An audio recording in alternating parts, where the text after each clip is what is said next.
Sahabat setia Gowori yang dikasihi Tuhan, Shalom. Hari ini adalah Rabu 28 Februari 2024. Kita kembali hari ini mau bersama-sama merenungkan firman Tuhan, baca firman Tuhan, dan kita resapkan dalam hati kita. Firman Tuhan hari ini kita ambil dari Injil Matius 20 ayat 17 sampai dengan 28. Mari kita siapkan hati kita.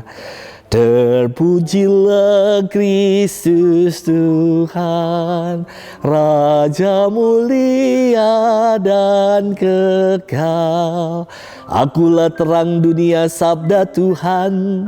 Barang siapa mengikut aku, ia akan mempunyai terang hidup.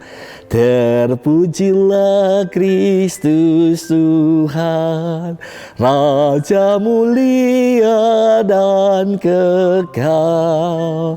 Tuhan bersamamu dan bersama rohmu.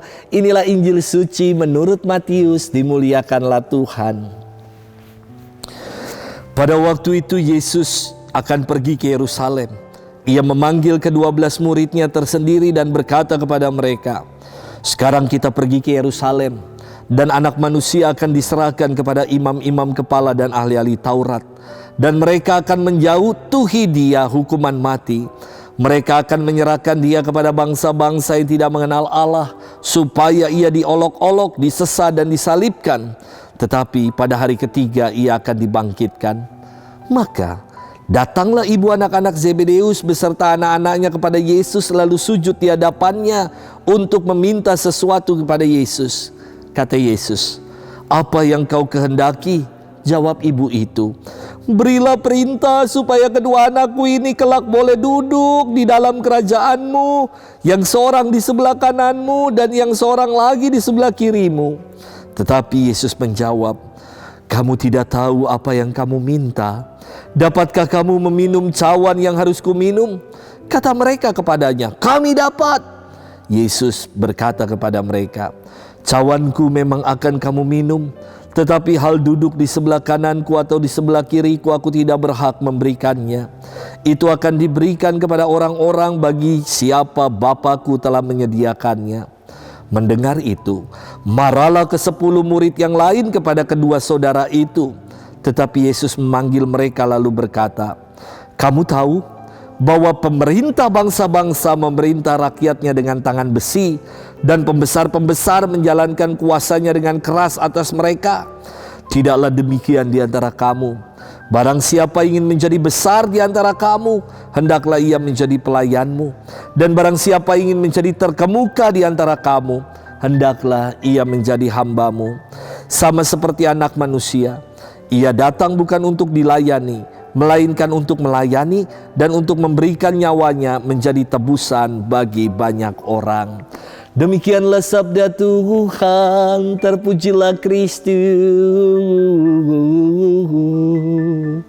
Sahabat setia Gowori yang dikasihi Tuhan, Shalom, salam sehat untuk kita selalu.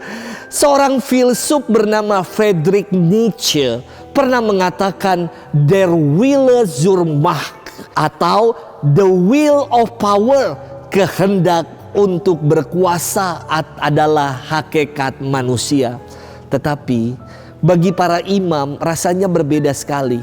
Kalau disuruh milih, rasanya lebih enak jadi romo rekan atau romo vikaris daripada jadi romo paroki. Kenapa? Uang sakunya sama, tanggung jawabnya beda. Kita nggak mau cari kuasa. Sahabat setia Gowori yang dikasihi Tuhan, firman hari ini berkisah tentang pemberitaan ketiga dari penderitaan Yesus. Mestinya setelah mendengar pemberitaan ini, para murid semakin menyadari, semakin ngerti maksud dari kedatangan Yesus. Namun ibu Zebedeus bersama dengan anak-anaknya Yakobus dan Yohanes malah datang untuk meminta kepada Yesus agar mereka diperkenankan duduk di dalam kerajaannya kelak. Ibu ini memohon agar Yakobus dan Yohanes bisa mendampingi di sebelah kiri dan kanan Yesus, yang berarti menjadi orang-orang kepercayaan Yesus dalam kerajaan yang dalam pikiran ibu ini kerajaannya pasti penuh dengan suka, berlimang tata, dan dipenuhi dengan kuasa. Ibu Zebedeus dan orang-orang Yahudi mengharapkan Mesias yang akan membebaskan mereka dari penjajahan bangsa asing dan memulihkan kejayaan Raja Daud. Mesias bagi mereka nuansanya duniawi sekali dan bersifat politis.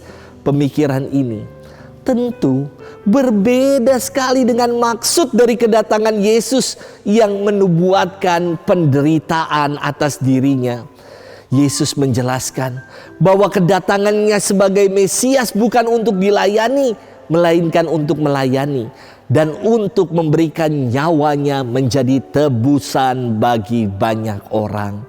Sahabat setia Gowor yang dikasihi Tuhan, kadang dalam hidup ini kita hanya berorientasi pada kepentingan-kepentingan diri kita. Kita berupaya menjadi pribadi yang eksis, pribadi yang diakui karena pencapaian-pencapaian diri kita. Maka kita suka pamer, suka mejeng, suka pakai barang-barang yang mentereng biar diakui oleh orang-orang lain. Orang hebat pasti nih, orang kaya dia nih, pakainya yang kelip-kelip. Padahal sirkon semua. Sahabat setia Gowor yang dikasihi Tuhan, Yesus mengingatkan kita untuk tidak mencari kebesaran diri. Sebab kita dipanggil bukan untuk membesarkan diri, tetapi kita dipanggil untuk menjadi hamba, untuk menjadi pelayan bagi sesama kita. Sudahkah kita mau buat itu dalam hidup ini? Selamat bermenung. Dan Tuhan memberkati kita selalu. Dalam nama Bapa dan Putra dan Roh Kudus. Amin.